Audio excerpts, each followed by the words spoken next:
So, ang ating po ngayon po tayo ay nasa second day ng ating 21 days of prayer fasting. Kahapon po ay pinag-aaralan natin ang Diyos bilang Elohim. Ngayon po, ang Diyos bilang Adonai. Bilang Adonai. I would like to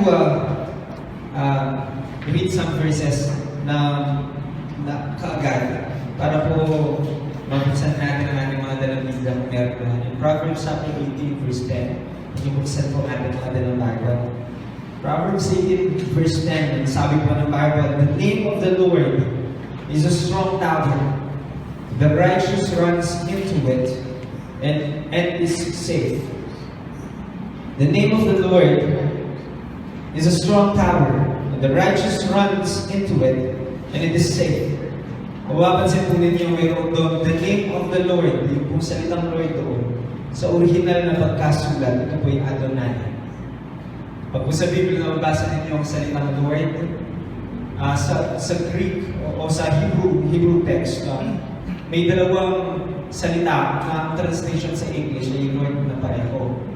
Pero dito po sa verse na ito, ang translation ng Lord sa original Hebrew text ay Adonai. So pagkat ang Yahweh ay tinatranslate din ng English Bible ng Lord. Pero dito po, ang Lord dito, big L following small letter O-R-D, yan po ay Adonai daw. Pag nakakita kayo sa Bible ng big letter lahat, L-O-R-D, na big letter lahat, ito po ay Yahweh. Medyo para po mas marami tayong nalalaman. Nabasa ninyo yung Lord na capital lahat, ito po Yahweh. Pag L-O-R-D, ito po Adonai. Pag small L-O-R-D, ito po Adon. Ginagamit po yan sa mga bossing na tao, sa mga master na tao. Kung may boss ka, Adon. So pagkat ang Adon ko ay singular in form. Pero sa Diyos, pag ginamit, hindi Adon. Adonai, it is plural in form. Ewan ko ho bakit plural. Pero ito po siguro nagpapatunay na mayroon tayong isang Diyos sa tatlong persona. Kaya Adonai, it is in plural form.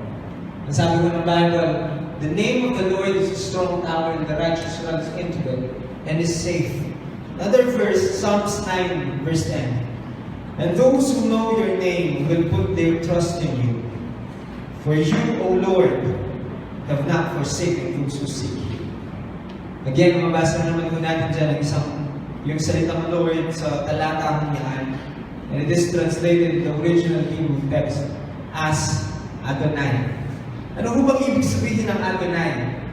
Ang ibig sabihin ho ng Adonai is Lord, Panginoon. Ang Diyos ay Diyos, alam po natin.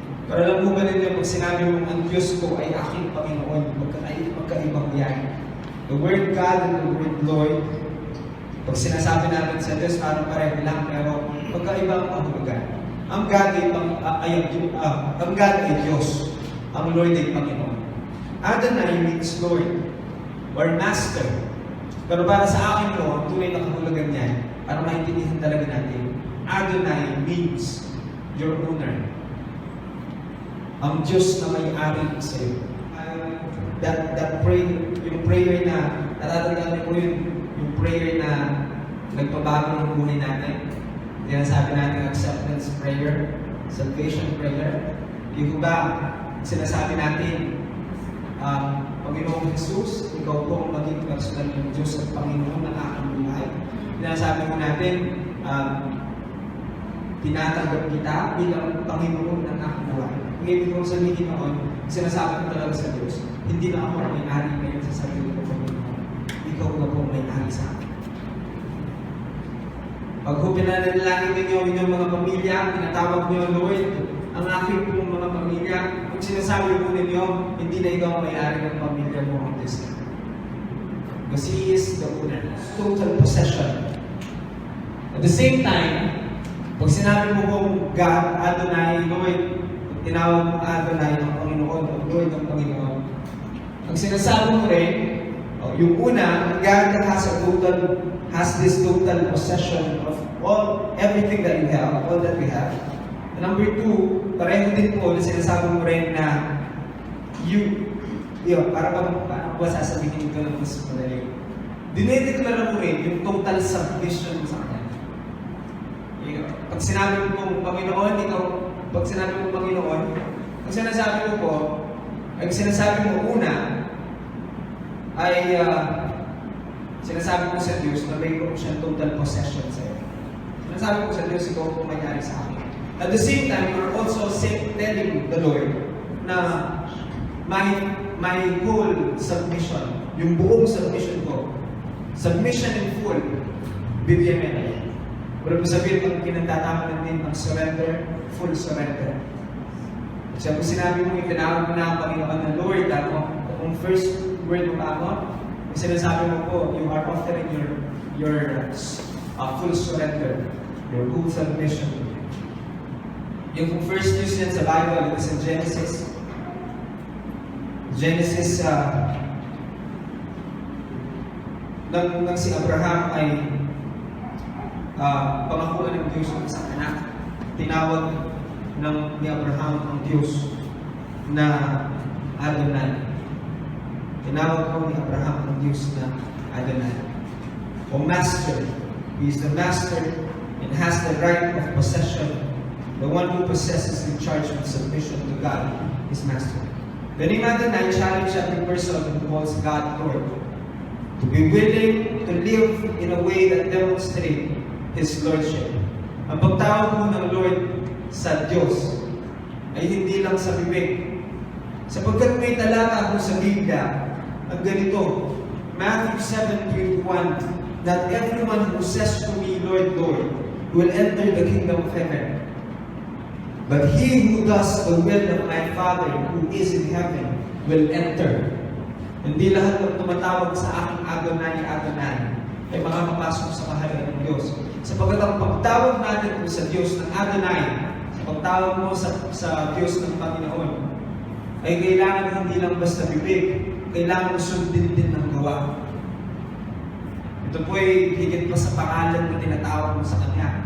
Ito po ay paraan ng pagpapakita ng relasyon mo sa Kanya. Tayo ko,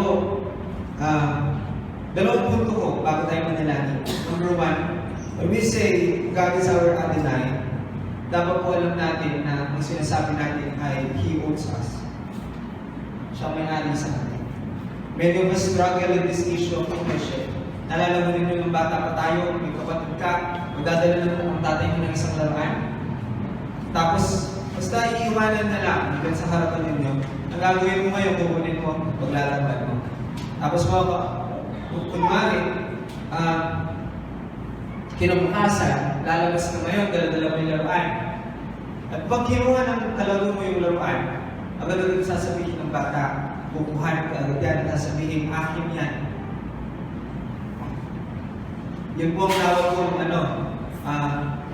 feeling ng bata sa kanya yun. Pero alam mo ba nito, maraming nagkakamali ito dyan. Sapagkat, pag sinabi mong Lord, Panginoon mo ang Diyos, kailangan alam mong wala ka naman talagang pamamilari at ang lahat ng meron kayo sa Diyos. Ang tawag sa atin ng Panginoon ay stewards lamang o stewards. Tayo lamang ay tagapamahala ng lahat ng meron ka. Laging po ang buhay natin, tagapamahala lang ka. He owns us. Pero gusto ko rin malaman ninyo na if He owns you, ibig sabihin, He will take care of everything that you have. He will take care of you. Because God takes care of everything that He owns. I repeat, kinikilala mo po ang Diyos na Adonai. Alam mo nito isang karakter ng Diyos natin si Adonai. May inaalagaan niya ang lahat ng sa Kanya. Ipinagtatanggol niya ang lahat ng sa Kanya. Binabawi niya ang lahat ng sa Kanya. Kaya nga kung kinikilala mo ang Diyos na Panginoon mo, you are in a good position sapagkat alipustahan ka man ng iba, yurakan ka man ng iba, o kahit anong gawin sa inyo ng kahit na sino pa man, kung sa Diyos ka at ang may-ari ka na, ipaglalaban ka na. And Ano ang ibig sabihin ng Adonai? And this is the reason why we will pray right now when we will call the name of the Lord, Adonai. We will call upon the Lord, Panginoon natin. Meron ho akong isang narinig na testimony, dito lang ako magtatapos, na isang likod ng Panginoon. Ang ginawa daw po niya, namalaman niya ang Adonai, yung pangalan ng Diyos ay isa sa mga pangalan na nakalala ng Diyos sa kanyang sarili, sa Biblia ay Adonai. Ang ginawa daw po niya, lahat ng kagamitan niya, linagyan niya ng pangalan ng Diyos. At sinabi niya, it is God's property entrusted to me. Pagpasok niya daw po sa bahay, makikita niyo sa pintuan, God's house entrusted to me. Yung pangalan niya. Pagkita mo daw po ng TV nila, God's property entrusted to me. Lahat daw po ng meron sa pati daw po washing machine, stove, lahat ng meron sa pati refrigerator, nilagyan ng lahat ng God's property entrusted to me. Kaya lahat naman po na makita niya, naaalala ka agad niya. This God the Lord's property. Minsan po nasira ka nila washing machine. At ang panalangin niya ganito, Panginoon, nasira po yung washing machine niyo.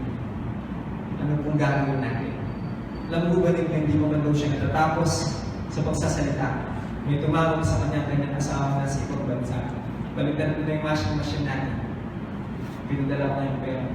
Pero pabili.